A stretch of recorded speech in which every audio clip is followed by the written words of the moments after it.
kahuripan, hampir berantem kita.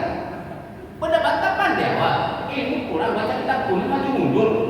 Sementara mereka jenggotnya segini, jidatnya hitam, celananya cingkrang, hadis hafal, Quran hafal. Enggak tahu betul-betul hafal apa enggak kan? Dia bilang kan, lihat kita berantem satu-satu maju. Babak belum paling masuk rumah sakit seminggu kan. Nah, tapi kalau dibilang awak masuk neraka, hanya gara-gara salawatan Pak saya orang datang ke rumah saya, ditunjuk muka saya kayak antum bertanggung jawab masuk mereka untuk paling bid'ah dolar sudah antum sebarkan di masjid ini. Antum di neraka nanti akan bertanggung jawab untuk mereka. Kalau tidak dihentikan itu berarti Ustaz Tanjung yang telah menggiring umat di dalam neraka. Bayangkan ke rumah awak muka ditunjuk macam itu, hanya karena masalah salawatan Pak. Kan sebelum kacamata kuda, tak mau bersalawatan, ya urusan dia lah. Tapi yang bilang kita yang salawatan, terus masuk neraka. Itu namanya terlalu mengagung-agungkan Nabi Muhammad. Siapa pula kita yang mempertuhankan Nabi Muhammad? Tidak ada kan? Ada bapak ibu yang salawatan Nabi Muhammad Tuhan, menyembah Tuhan? Enggak kan Pak?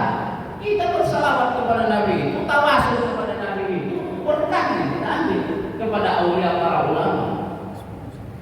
Nah, ini terlalu marah pula jadi ini penting Pak, karena ini dan mereka sudah menyebar.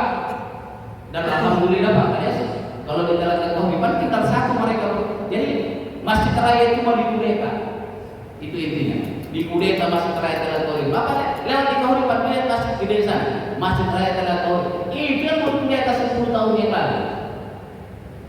Kita masih bangun, masih pusing, masih ini. Nah pengajian didatangkan mereka ratusan orang dari seluruh Bogor supaya ramai masjid itu pada saat tidak ada acara di sini. Sementara kita ngaji banyak 20 orang. Begitu dilihat pelaku bocah buat semua. Bukan masalah jenggotnya apa ya?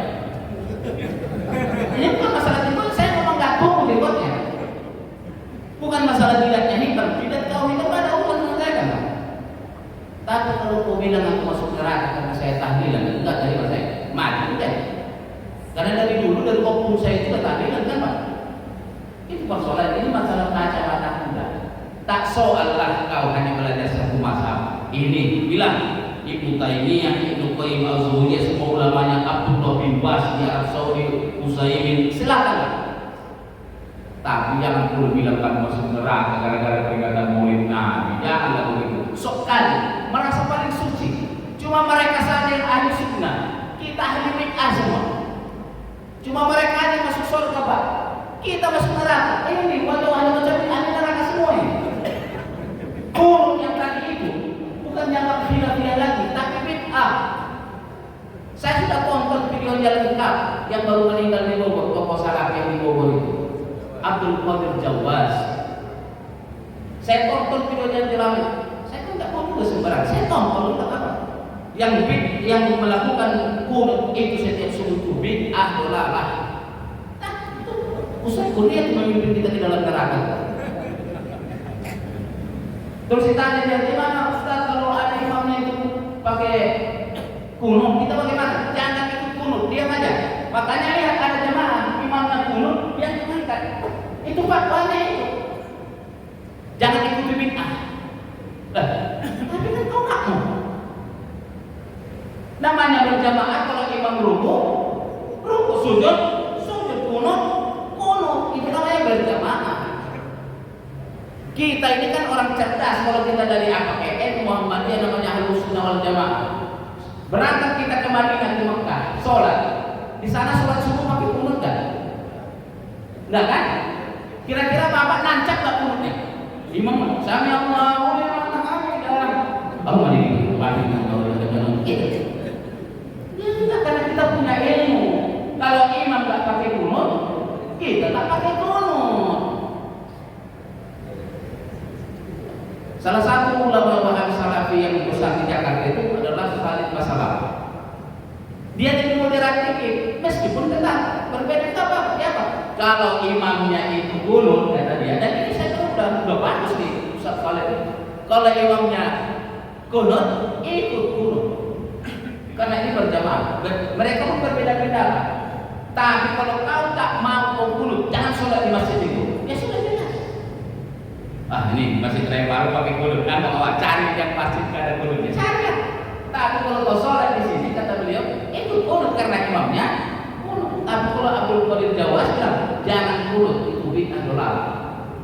Sholat subuhnya kita berarti imam itu ahli bid'ah, tapi itu sholat subuh gimana cerita itu yang disebut dengan kacamata kuda. Jelas ini Bu ya.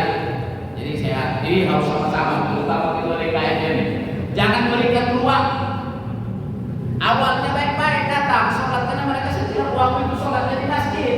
Kita nanti enggak subuh atau maghrib doang ke masjid. Lama-lama dia jadi imam. Itu apa persoalannya?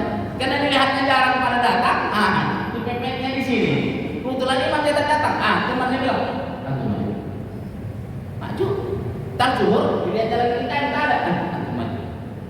Antum maju. Lama-lama dia jadi imam. Begitu dia jadi imam, percayalah kalau dia satu tahun, maka pengurus DKM diambil alih sama. Pengalaman itu banyak kali saya tahu yang begini. Saya berapa kali korban udah kali ngisi di masjid itu setelah dikuasai sama mereka Pak.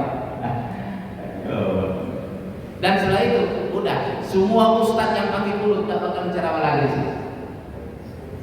Wah, sekali teman saya bercerita kecuali di sana aku tak bagi lagi kenapa rupanya sekarang ustadz itu udah ganti. Sekarang dikuasai sama mereka. Dan semua ustadz yang ceramah di sana dia sepaham sama mereka. Dan akhirnya Pak kita yang bangun masjid jadi tamu di masjid itu.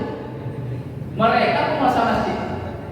Dan kalau sudah mereka pegang, nggak bisa kita ambil lagi.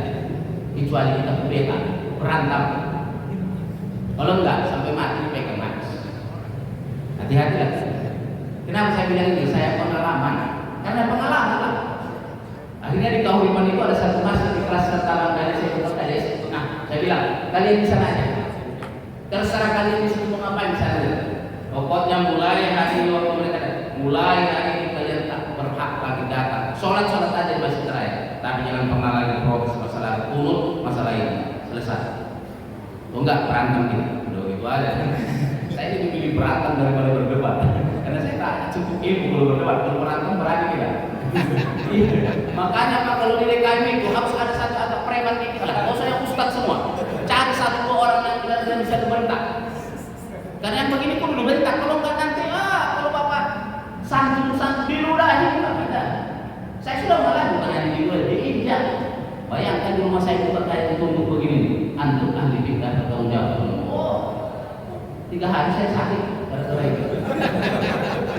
Dan istri saya orang Banten, nggak terima aku Bapak suami saya yang tampan begini tunjuk-tunjuk mukanya. Betul juga tadi kalau tampan itu ya. Allah ya karim. Ini pas sengaja saya sampaikan karena dia pengurus ini jaga masjid kita, jaga masjid kita. Kita ini bersaudara iya, berbeda pendapat boleh, dan kita akomodir iya. Tapi kalau dibilang kita masuk neraka gara-gara amaliyah, kita ini tidak. Kita juga punya dalil.